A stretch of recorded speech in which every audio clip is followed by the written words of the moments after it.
पहलवान सास। मधु की शादी के कुछ सालों में ही उसके पति की मृत्यु हो जाती है, जिसके बाद उसके ऊपर सास की जिम्मेदारी आ जाती है और वो अब अपनी सास के साथ घर में अकेली रहती है। मम्मी नाश्ता बना दिया है, टाइम से खा लेना। दोपहर का खाना शीला आकर बना देगी। मैं ऑफिस जा रही हूँ। अरे क्यों उस टेप रिकॉर्डर पर पैसे खर्चा करती हो? इतना काम मैं खुद भी कर सकती हूँ। हाँ हाँ बिल्कुल। आधे समय तो जोड़ों के दर्द की दवाई खाती हूँ और फिर काम करने की बात करती हो। दवाई खाती हूँ तो क्या, मैं अभी भी अकेली 10 पर भारी हूँ। हाँ हाँ मैंने मान लिया। मधु घर से चली जाती है, जिसके बाद सास नाश्ता कर दवाई लेकर टीवी देखने बैठ जाती है। दोपहर को शीला घर आती है। अरे क्यों माँ जी, आज किस बात से मेरी नौकरी बची? अरे चल ज्यादा बक बक मत कर, काम कर अपना। शीला खाना बनाने लगती है और सास वहीं पास में बैठ जाती है। माँ जी, मैं तो हमेशा ही बोलती हूँ दीदी की दूसरी शादी करा दो। कब तक आप दो औरतें घर में अकेली रहोगी? आजकल माहौल भी बहुत खराब है और फिर दीदी की उम्र भी तो निकली जा रही है ना। तेरा नाम टेप रिकॉर्डर सही रखा है मैंने। तेरी एक ही बात को रिपीट मोड पर चलाने से वो पूरी नहीं हो जाएगी, इसलिए मेरी बहू से ज्यादा खाना बनाने पर ध्यान दे, नहीं तो कहीं वो भी तुझसे मुंह ना फेर ले और नौकरी चली जाए। क्या माँ जी, आप भी हमेशा मेरी नौकरी के पीछे ही पड़ी रहती हो। तो क्या तेरे पीछे पड़ूं?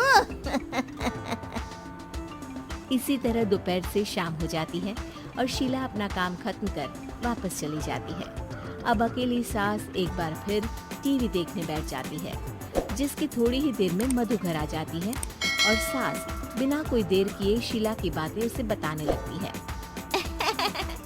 मम्मी, आप भी ना किसी बच्चे से कम नहीं हो, जिसके पास हमेशा शीला को लेकर कोई ना कोई बात रहती ही है। अब बस भी करो ना, इतनी बुरी नहीं है बेचारी।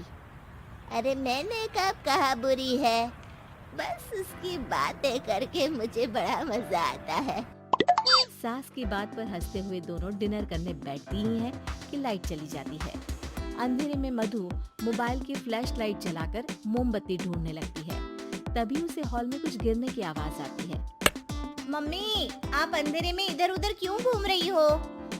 अरे तेरे पीछे ही तो खड़ी हूँ। हाँ? अगर आप यहाँ हो तो वो हॉल में सामान कैसा गिरा? भूत आया। अरे मुझे क्या पता, जाकर देखना पड़ेगा ना। दोनों हॉल में जाते हैं, लेकिन वहाँ कोई नहीं होता। अब उन्हें कमरे में से सामान गिरने की आवाज आती है। लगता है ये भूत चोरी करने आया है, इसे वापस कब्र में पहुंचाना ही पड़ेगा।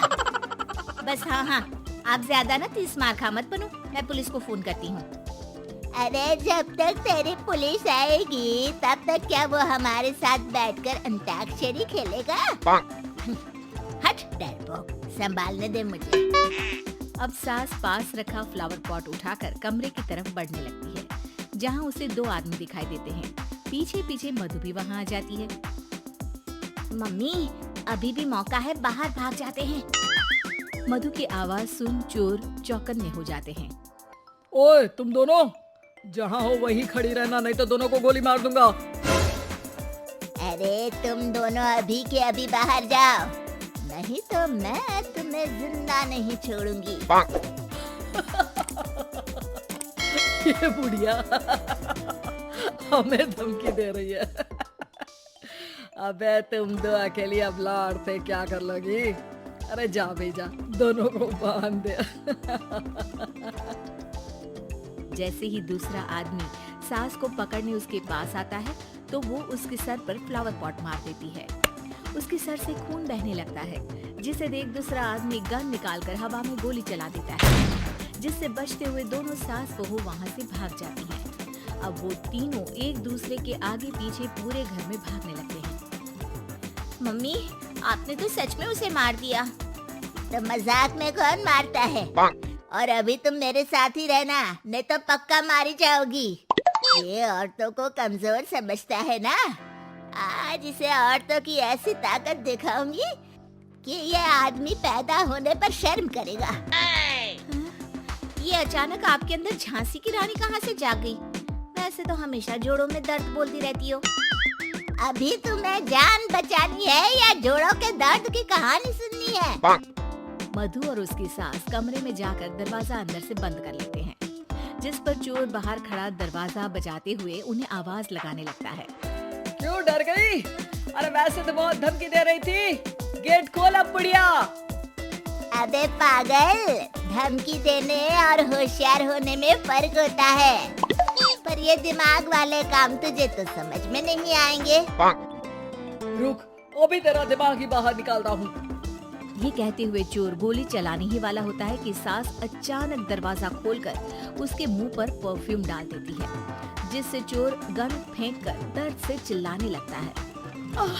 मम्मी, अरे बहुत दर्द हो रहा है, कोई बचाओ, इसे हटाओ प्लीज। मैं किसी को कुछ नहीं करूँगा।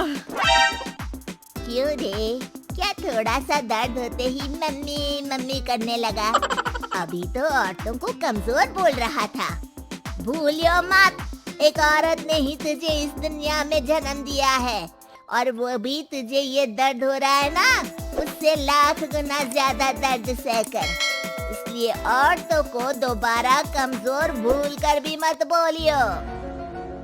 वाह मम्मी, आपका ये रूप तो मुझे पता ही नहीं था। आपने तो कमाल ही कर दिया। कहा था ना, अकेली ही 10 पर भारी पड़ सकती हूँ। ये तो फिर भी 2 ही थे। इतनी देर में पुलिस भी वहाँ पहुँच जाती है। आ गए आप, कर लो इन्हें अरेस्ट और जेल में बैठकर अंताक्षरी खेलना।